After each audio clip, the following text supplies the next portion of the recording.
जी वे सभी अलग अलग वर्षों में पैदा हुए। कोई 1947 में, 1960, 1972, 1987, 1993, 1998 और 2002 में। दिक्कत तो दो ही वेरिएशन का पजल है, व्यक्ति और वर्ष। देखने में कितना इजी लग रहा है, लग रहा है डेज वाला पजल है, लग रहा है तारीख वाला पजल है, लेकिन आगे क्या क्या। लेकिन इन सभी व्यक्तियों के जन्म की तारीख और महीना एक ही है, मतलब सेम डेट में पैदा भी हुए हैं और सेम महीने में पैदा हुए। ऐसे 7 लोगों को कैलकुलेट करके निकाला गया। गणना वर्तमान वर्ष कौन सा? 2017। 2017 से सबकी आयु काउंट होगी। तो बताओ जो 1947 में पैदा लिया, 2017 तक कितने वर्ष का हो गया वो? कितने साल का? उधर हो गया 53, इधर 70 साल का हो गया। सबसे बुजुर्ग व्यक्ति यही है, हाँ कि ना? तो आपको जब भी ऐसा सवाल रहे, ये वाला चीजें जो मेंशन कर दिया गया है, इसको कैसे बनाओगे? तो ये बताओ कौन कौन सा वर्ष है? 1943, उसके बाद क्या है?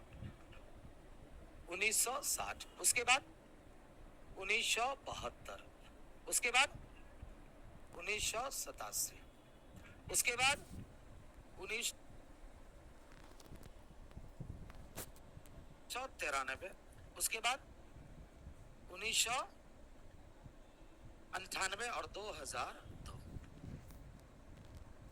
देखो ध्यान से कैसे बना रहे हैं, कितना मजा आएगा इसको बनाने। इसमें थोड़ा गणित भी है, पता है ना, थोड़ा इसमें गणित भी है। एक्स्ट्रा क्यों लिया? कितने साल का वो जोड़ने के लिए। ये कितने साल का हुआ? 70 साल का। बोलो हाँ कि ना? 1947 से 2017 तक कितने साल का? 70। अब 47 से 60 कितना? 13 बढ़ा है तो 13 घट जाएगा तो कितना हो जाएगा? 57। 60 से 72 12, तो 12 यहाँ क्या हो जाएगा? यहाँ बढ़ा यहाँ घटा तो 12 घट जाएगा तो कितना होगा? 45। ये बताओ 72 से 87 15 तो कितना हो जाएगा? 30 साल का हुआ। 93 से वैसे भी 2017 में कितना? 24 साल का हुआ। अरे बोलो 87 6 घट जाएगा। 93 5 तो 19। बोलो 98 से 4 तो 15 वर्ष का हुआ। हाँ 2017 तक सबका एज निकाल लिया। अब आराम से आगे बढ़िए। अब क्या क्या कहा तो ध्यान से सुनो, जरा गौर फरमाना, मजा आएगा सीखने में। यहाँ तक पहले बताओ किसी को कोई दिक्कत? कोई दिक्कत? देखो कितना भी स्टैंडर्ड लेवल है वो आपके लेवल में आ जाएगा। यहाँ तक कोई दिक्कत? हम क्या किए? 2017 से सबका आयु निकाल लिया, कोई दिक्कत? अब कहा कि एक की आयु 5 के गुणक में, एक की आयु 5 के गुणक में क्या हो सकता है? एक कहाँ हो सकता है? बता जल्दी से। एक कहाँ हो सकता है? 5 के गुणक में ए यहाँ हो सकता है, या ए यहाँ हो सकता है, ए यहाँ हो सकता है, या ए यहाँ। एक की कितनी स्थितियां? 4। एक की आयु 5 के गुणक में ए ना तो सबसे बड़ा है और ना ही सबसे छोटा है। ये यहाँ नहीं होगा, ये यहाँ नहीं। देखो खुद क्लू देगा, ये सबसे बड़ा नहीं है और सबसे छोटा नहीं है। आगे कहा ए और जी की आयु के बीच का अंतर पूर्ण घन।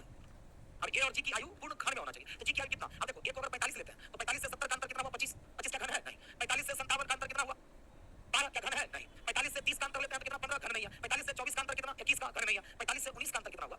45 से 19 26, ये भी घन नहीं है। 45 से 15 30 का अंतर, ये भी घन नहीं है। इसका मतलब ये यहाँ नहीं होगा। ये कहाँ होगा? यहाँ। मतलब आधा लेवल पार कर गए। ये यहाँ हो गया। अब ए और जी की आयु के बीच का जो अंतर है वो क्या होना चाहिए? घन में। तो 30 से 70 40 का अंतर जी यहाँ नहीं होगा। 30 से 57 27 का अंतर घन है कि नहीं? तो जी यहाँ हो सकता है। 30 से 45 15 नहीं होगा। 30 से 24 6 नहीं होगा। 30 से 19 11 नहीं होगा। 30 से 15 15 नहीं होगा। पक्का जी कहाँ होगा? यहाँ। तो ए और जी आपने बैठा लिया।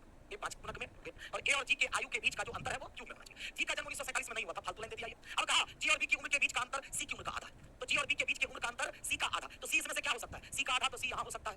बोलो सी या तो यहाँ हो सकता है। बोलो हाँ की।